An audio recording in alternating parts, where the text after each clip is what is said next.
नमस्कार.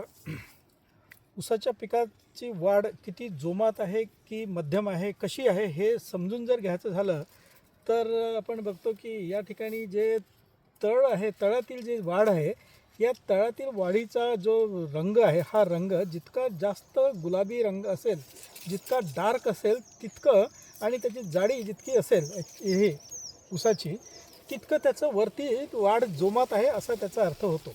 हा रंग जितका तुमचा पिवळसर असेल, दुधाळ रंग असेल किंवा जाडी जेवढी कमी असेल, तसं त्याचा अर्थ हा होईल की याची वाढ कमी आहे आणि त्या ठिकाणी आपल्याला अन्नद्रव्याचं व्यवस्थापन तसंच पाणी व्यवस्थापन करणं गरजेचं समजावं.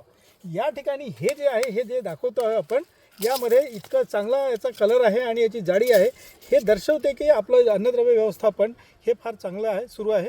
पाणी व्यवस्थापनसुद्धा एकदम नीटनेटकं सुरू आहे आणि याचे पानं जे आहे, पानं हेल्दी आहेत, हिरवेगार पानं आहेत, पानाची जाडी चांगली आहे आणि अशा जाड पानामध्ये जे आपण म्हणतो की हरितद्रव्य चांगलं असल्यामुळे आपल्याला त्याचे परिणाम असे की सूर्यप्रकाशाच्या माध्यमातून अन्नद्रव्य व्यवस्थापन, त्याचा अन्नद्रव्याचा साठा चांगला होतो आणि याची वाढ होण्यास त्याची मदत होईल. तर याकरिता आपल्याला सुरुवातीच्या काळात खत व्यवस्थापन, नत्र आणि स्फुरद, आणि त्यानंतर GA आणि 6BAचा जर आपण वापर केला फवारणीच्या माध्यमातून, तर आपल्याला हे अशा प्रकारचं जे पीक आपण बघतो, असं पीक सहजरित्या आपल्याला मिळून जाईल. धन्यवाद.